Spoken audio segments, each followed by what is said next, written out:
Dans son livre Imago, elle crée un monde, une façon de vivre et des personnages imaginaires, fictifs, comme nous pouvons le voir dès la première page. De loin, la montagne du soleil où avait élu domicile le peuple Kawi ne trahissait aucun indice de vie.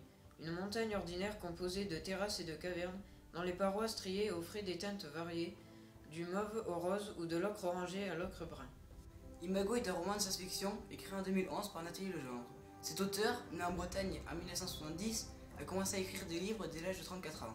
Elle a aussi écrit des livres comme Libre, Mosa Wosa ou encore Dans les larmes de Gaïa.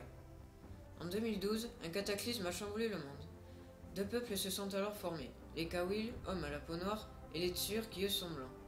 Les deux peuples ont fait le pacte de ne pas venir sur le territoire de l'autre. 80 ans plus tard, une Kawil du nom de Ney grandit avec sa grand-mère car elle n'a jamais connu ses parents. Un jour, elle apprend le décès de sa sœur, Shin, enceinte de 9 mois. L'enfant est sauvé et Ney récupère alors sa nièce et doit la protéger. En plus de cette lourde charge, Ney doit se préparer à passer son imago, cérémonie de passage de l'âge enfant à l'âge adulte. Elle a aussi le devoir de trouver un métier, d'apprendre tous les rudiments pour être sorcière et de devenir chef du clan de sa grand-mère. Quand elle a enfin décidé qu'elle allait s'unir à Jenks, il va être tué par des Tsur. Elle va aussi retrouver la trace de son père.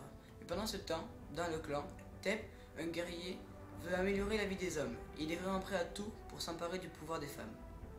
Nous avons vraiment apprécié ce magnifique roman. Le monde, l'aventure, le suspense sont très bien développés, le récit est captivant, une fois que l'on est plongé dedans, le roman est facile et rapide à lire. Nous conseillons vivement aux jeunes lecteurs qui aiment les histoires de science-fiction.